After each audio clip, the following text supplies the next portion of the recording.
పడిపోద్దంటావా? అవును సార్, అక్కడే ఉన్నాను. Suicide case sir. ఫైర్ డిపార్ట్మెంట్కి ఇన్ఫార్మ్ చేశాం. They are on the way sir.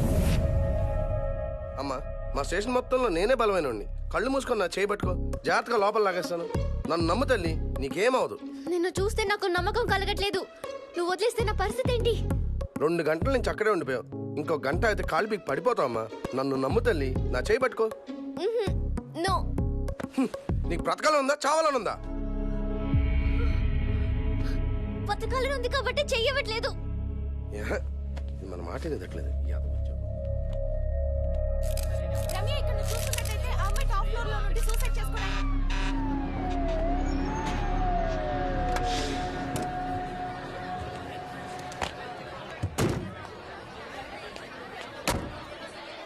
అదిగో అక్కడుంది.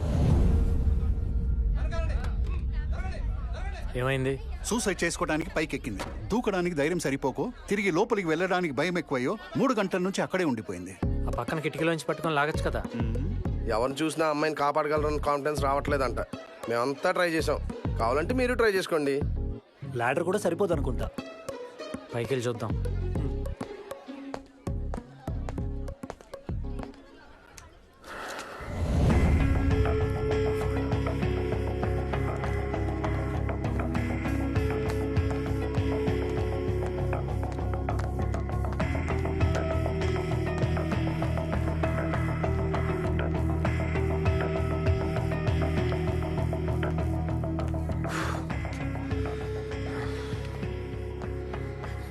ఎక్స్క్యూజ్ మీ, మీరు కొంచెం ఇటు వస్తారా?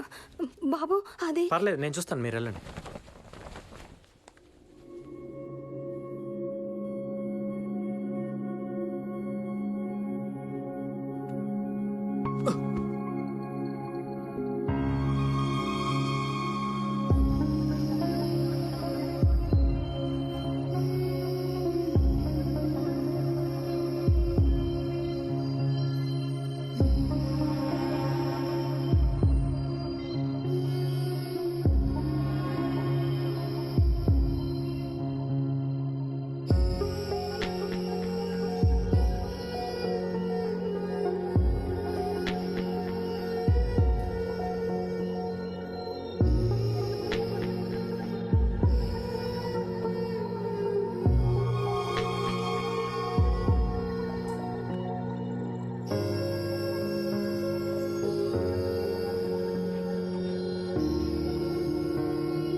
ఏంటన్నా ఈ సామాన్లు? ఏ ఎమర్జెన్సీకి వెళ్ళినా అక్కడి నుంచి గుర్తుగా ఏదో ఒక వస్తువు తెచ్చుకోవడం సార్కి అలవాటు. ఆ నారాయణ కన్స్ట్రక్షన్స్ గురించి ఏమైందిరా? నువ్వు ఇచ్చిన వార్నింగ్ కి వాడు అన్ని మూసుకొని వెళ్ళిపోయాడు. ఏంటి, నిన్న ఎమర్జెన్సీ చాలా రొమాంటిక్ గా సాగిందంట. 3 గంటల పాటు ఎంతమంది ప్రతిమాలినా ఆ అమ్మాయి కిందకి రాలేదంట. నువ్వు కనపడగానే చెయ్యిచ్చిందంట. సిటీ మొత్తం మీ ఇద్దరి గురించే మాట్లాడుకుంటున్నారు. ఆ అమ్మాయి అక్కడ సూసైడ్ చేసుకోవడానికి ఎక్కింది. చావు బ్రతుకుల మధ్య కూడా మీకు రొమాన్స్ ఎలా కనిపిస్తుందో నాకు అర్థం కావట్లేదు.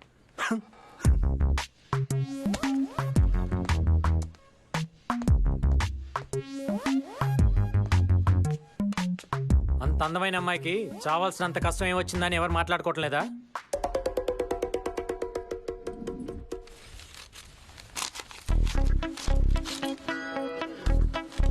మొన్న సేల్లో కొన్న బ్లూ డ్రెస్ వేసుకుని ఉంటే ఇంకా అదిరిపోయేది కదా.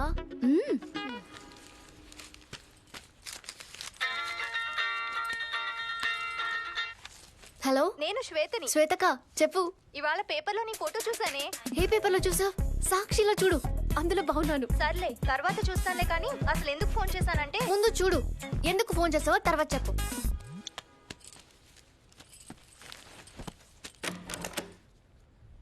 నాన్న పిలుస్తున్నాడు. నాన్న,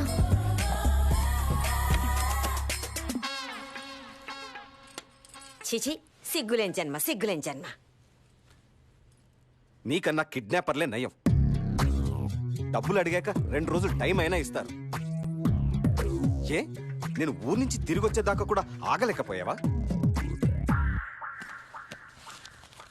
ఇదిగో నువ్వు అడిగిన 2 లక్షలు ఖర్చు పెట్టుకుంటావో మీదేసుకుని తగలెట్టుకుంటావు, నీ ఇష్టం.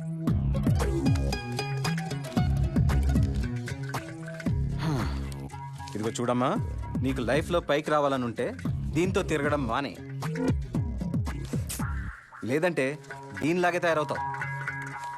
డబ్బుల కోసం బెదిరించావంటే 5,000 10,000 అనుకున్నాను. ఇంత డబ్బు ఎందుకే? చెప్తాను పద.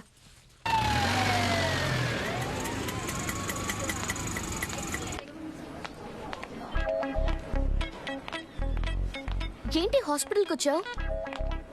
ప్రెగ్నెన్సీయా? కాదు. మరి క్యాన్సరా? చచ్చిపోతావా? డాక్టర్ ఎక్కడా?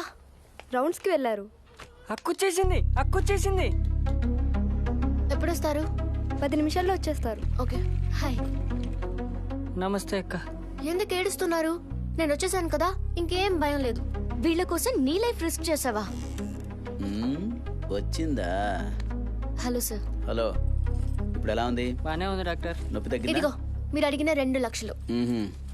సరిగ్గా ఉన్నాయా లేదా లెక్కట్? అదేంటి సార్, ఆ అనాథల కోసం తను ఎంత రిస్క్ చేసి డబ్బు తెచ్చిందో తెలుసా? 1000 2,000 తగ్గితే మీ హాస్పిటల్ దివాలా తీస్తుందా? ఏంటమ్మా, వీళ్ళ అనాథలని వీళ్ళకి దానం చేస్తున్నా అని చెప్పిందా నీ ఫ్రెండ్?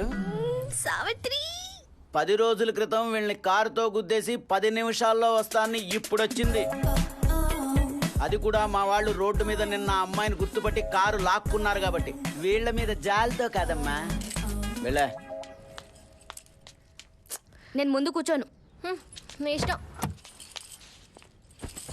ఆంజనేయ, మళ్ళీ నా కారు ముందు ఏ గాడిద రాకుండా చూసుకో.